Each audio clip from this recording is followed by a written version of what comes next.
Today I will talk to you about the Nordic West Office report. Its report was actually based on Jorma Ollila's previous report about how to deepen Nordic cooperation. And that's very much an issue my company, Fortum, has been pushing forward lately. Because we see that if we are able to cooperate in the area of defense, which usually used to be very much a national issue inside your borders, how come we can create cooperation structures we have today in Europe, are you NATO member or not, in defense, but not in energy business, which is the key element for the society. And that's why we pushed this report first with the Ollila report, and now we have the Nordic West Office report where we had Fortum, Danfoss, Gasum, Stora Enso, SSAB, Statkraft, Virta and also Wärtsilä participating. So the companies were very much involved in making the report. And the idea of the report was how to create a world's smartest energy system and how to find the most energy and cost-efficient solutions towards a carbon-neutral society. And this is the key element for you guys also. Whenever you talk about infrastructure, you need to talk about how to get the carbon's CO2 down. That's one of the key elements in the future. This photo behind the slide that you see here is a photo from the Baltic Sea region, and those are not clouds. They are blue-green algae, 2018 July. And I have a similar picture also, not in my slides today, from the Swedish territory taken from the space with small clouds on top of Sweden. Actually, they're not clouds. They are smoke coming from the forest fires. And these both phenomena are results of the climate change. The warmer we come, the more difficult area we have. This is something we need to tackle in the future. But that's not my topic. My topic was to talk about the report. Before I go to the report, there's no free speeches. Since I come from Fortum, a couple of words about the company itself. We are a Finland-based company with operations and production in 10 countries, starting from India, Russia, all the Nordic countries, all the Baltic countries, and Poland today. And then we have services in nuclear area and in power production area in about 50 countries, covering Africa too. So quite large player at the moment in the Nordic area, and we have a 2.5 million retail customers, so our biggest retailer when it comes to energy sales in the Nordics. But we are not only an energy company, we are also a circular economy company, trying to find solutions for the future waste handling or circular economy areas. And we're also looking for very much new solutions in different sectors. One of those being innovations, and we have also established a venture fund in Palo Alto in California to find new solutions. So I would say we are a different energy company from the others because we have a lot of things, the old stuff, and then we have a semi-modern, and then we are looking for a totally new solution for the future. And that's why I think we are in the right path at the moment, because we know that if we invested those 9 billion euros we got from the distribution networks from Finland, Sweden, and Norway, immediately 5 years ago into renewables, we would be dead now, because technology has gone so fast forward. So that's why we have been very carefully investing and learning the process step by step. But that's about Fortum. Then about the Nordic West Office report. I would say that the report itself was a very simple report at the end. Hard work behind it, but EU wants to be carbon neutral by 2050.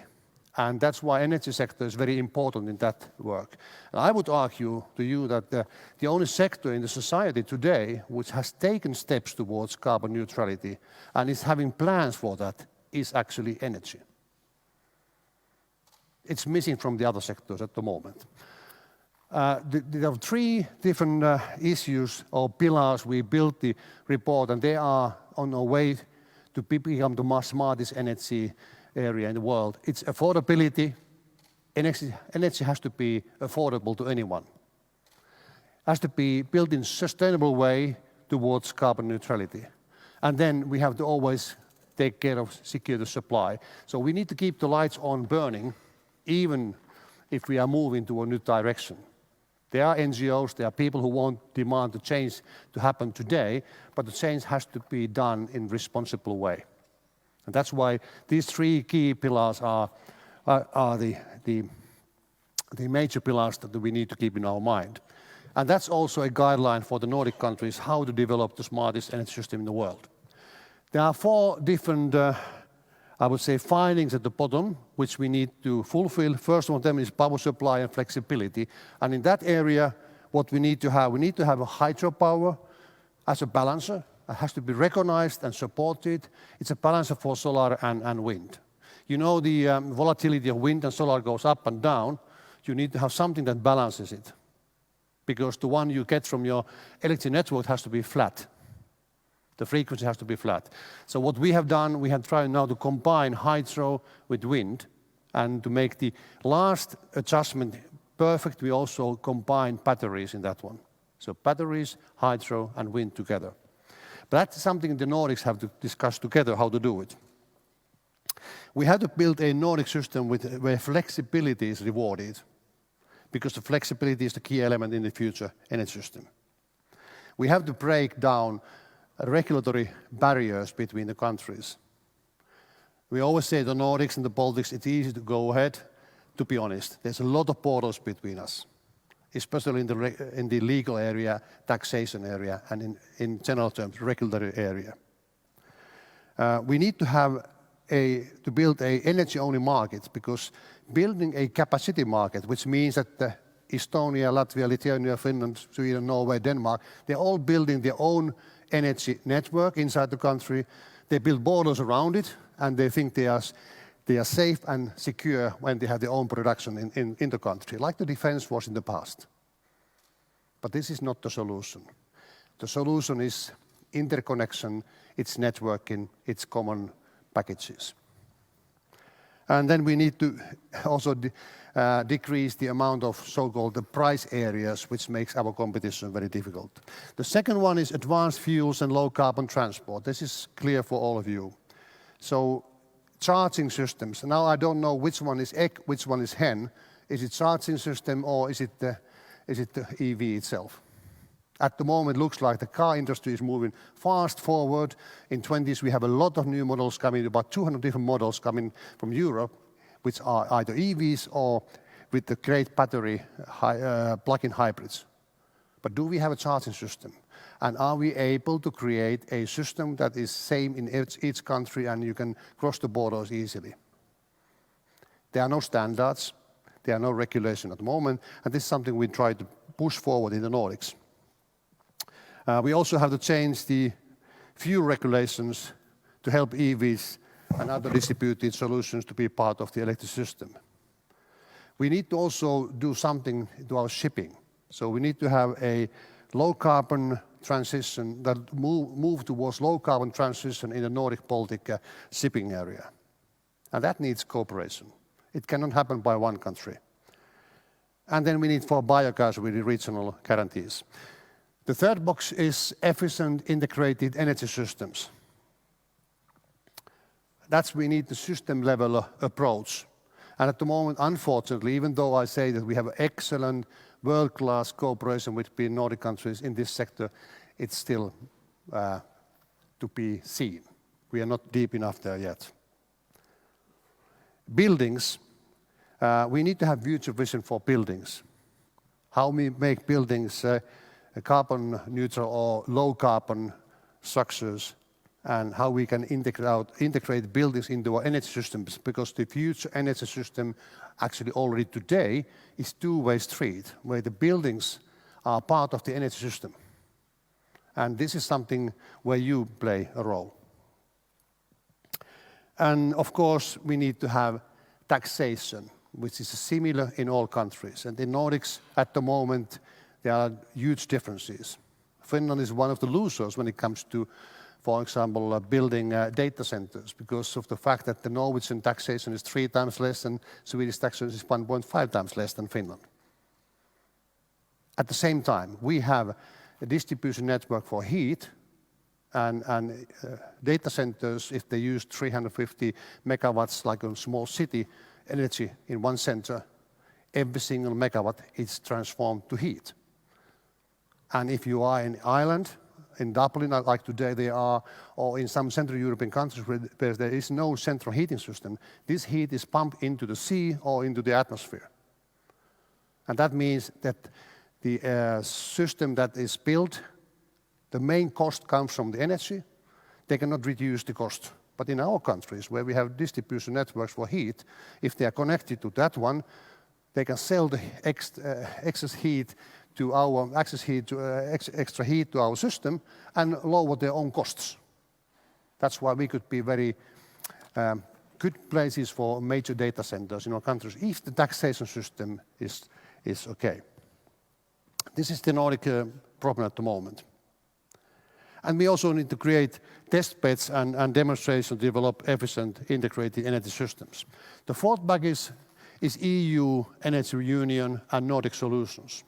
I'll come back to this with a couple of slides, but what I would like to say here that we see that UK has been the lead in EU when it comes to climate policy issues.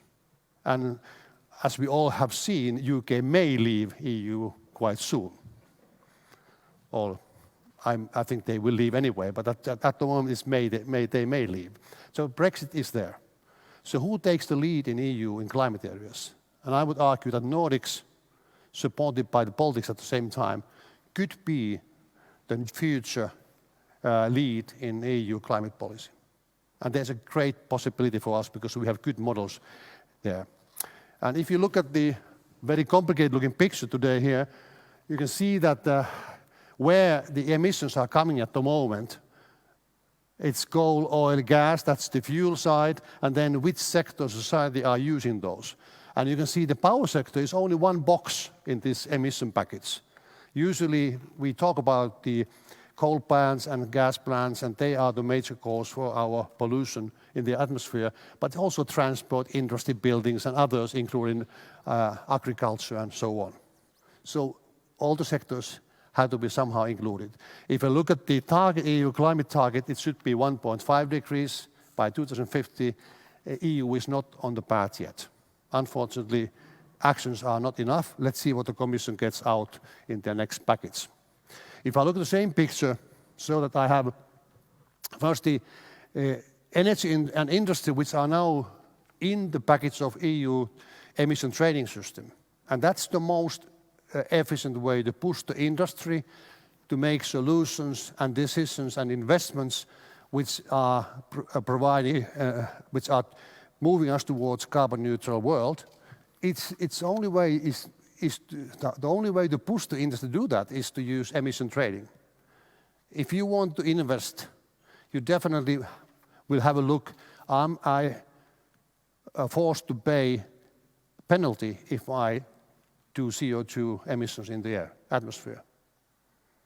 If the penalty is high enough, it turns the industry to the other direction. So in that sense, I would argue that it's extremely important we keep the emission trading alive, and why this forces the industry to go the right direction. Because EU today, if I look at my notes, according to EC November fact sheet, around 2% of the EU GDP is used to energy system and related infrastructure, 2%. And if we want to move to the target, to 1.5 degrees area by EU and to be carbon neutral by 2050, we have to add here 0.8%, which means about €500 billion per year. Do you think that the normal governments would invest that much? No way. The only way to do this is to get the industry into the game, and that's how force the societies to move the right direction. And how do you get industry there? Is by using high price for emissions, which then turns the industry the right direction, gives them penalty and also possibilities. And you will tell me that we don't have the money for that. Yes, we do have the money for that. The money is there. if it's rightly targeted. So carbon pricing is the key. If I look at the emissions trading today, by 2020 we are supposed to take out 1.74% a year, which means about 38 megatons, million tons per year. And if you take from 20 forward, 21 starting, it's 2.2% per year. So we are going downwards, but it's not enough yet. What we need to have the large sectors who are not in ETS at the moment, like road transportation, buildings, agriculture, into the emission trading package. Germany is on its way now. As you have seen the latest information from Germany, they are trying to introduce national ETS, and hopefully that also goes to EU level. And if this happens, then we are on the right path. But without having these other sectors up there, including ETS, the ETS does not work, because now we have only industry, energy, and internal flights in EU. We need to have everything there. That's the solution. But how to get the money for that?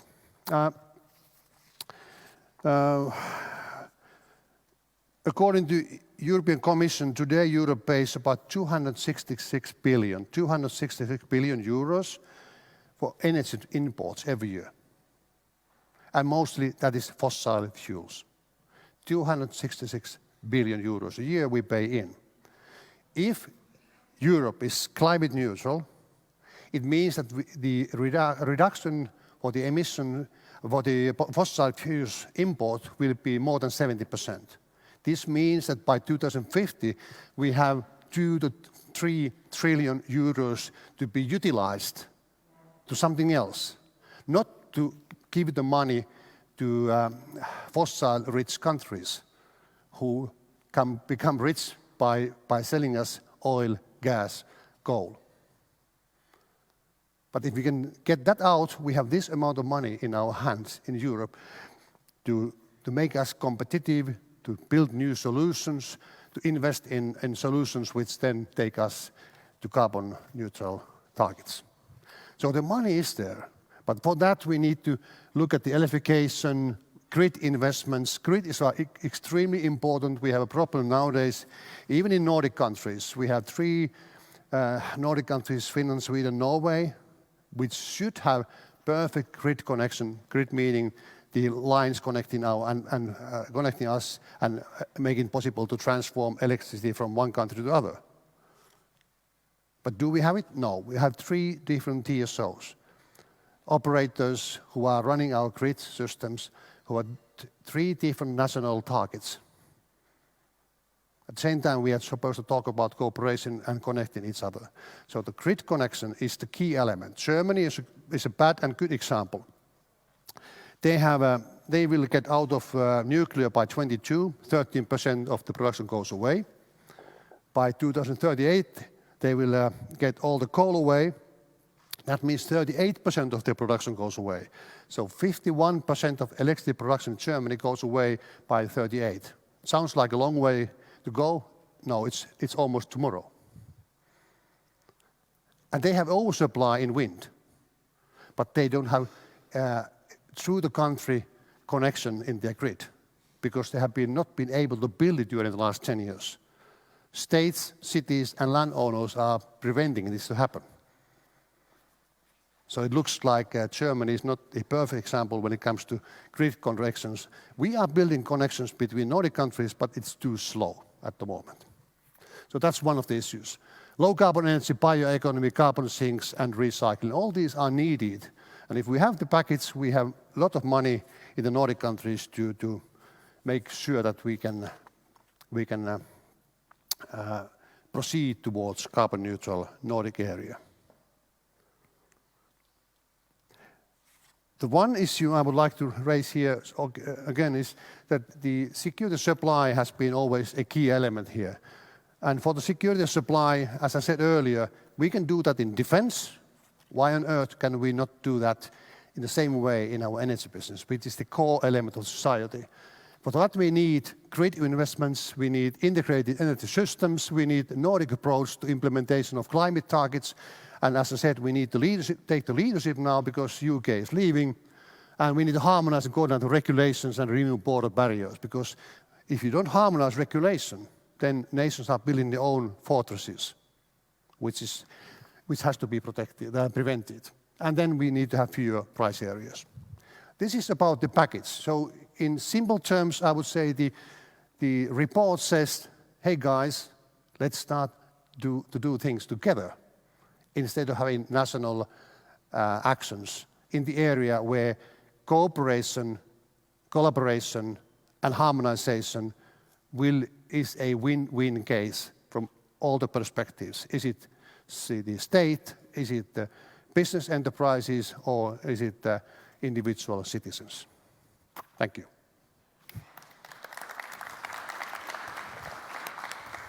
And we have time for some questions as well. Can we have those on screen? So the second one was, what would be your 3 recommendations for Baltic countries to increase the pace of energy transition? To change. So what would you recommend for the Baltics? What should be the important things that we should change?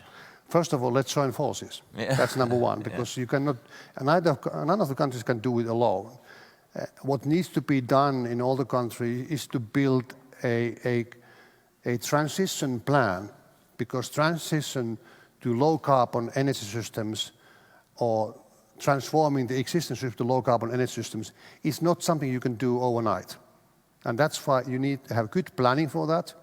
And in that planning, you need to take into regard your neighbors, your partners, and hopefully you can push this kind of idea to the European Union also. But it needs tough decision by the politicians. We have a government today in Finland which has an excellent program. But there are some areas they are not able to move forward because one party says that we cannot do this, and the other one party says we cannot do that. So we need to have a common target established, and then the politicians have to do tough decisions. But one thing that has to be kept in mind, those 3 pillars. It has to be affordable, has to be sustainably done, and then you need to guarantee a secure supply. I have no detailed answer for your question. Very good, thank you. So another one is that why is Helsinki's main power plant still coal-powered? I come from Fortum, so I would ask the question from Helen, which is the Helsinki energy company. But Helsinki is moving ahead.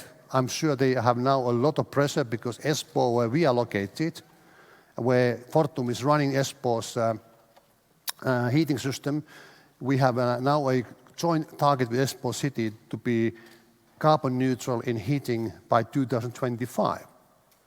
So when we have these kind of targets laid around Helsinki, I'm sure Helsinki will also move forward. But that has to be asked from Helsinki, but I cannot speak on behalf of the Helen company. And I don't like, because I live in Helsinki, so I don't like the carbon production. Yes, very good. And there is also one question that what could be the first mover advantages and disadvantages in investing in lower carbon production energy sector and other industries? And is there a first mover advantage or? There is a first mover advantage because I would call it, it's a learning process. When we went to India some 6-7 years ago to invest in solar, we started with 5 megawatts, which is nowadays 1 wind tower. Then we had 10 megawatts. Then we had 35 megawatts plant. Now we are building 250 megawatt plant. So first mover is learning. And most firm gets the lessons learned immediately into his or her hands, our company's hands. So that's one the advantage. Disadvantage is that if you move too fast and you don't take into regard the rapid change of the technology, you may go too far, too fast, and then you find out that where I invested today is old-fashioned already tomorrow.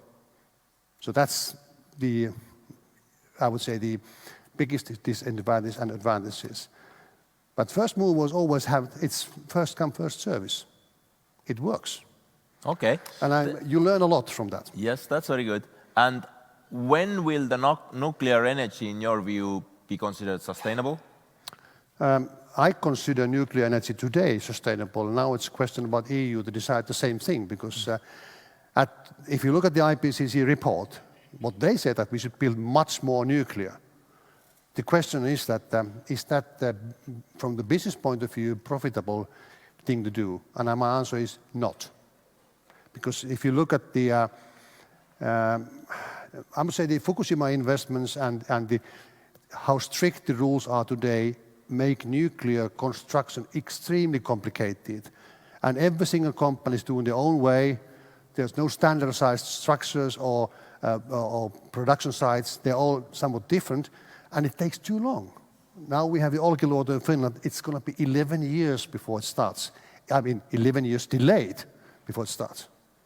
And we are building a second one, which is now, before it has even got the license, is now 4 years delayed already.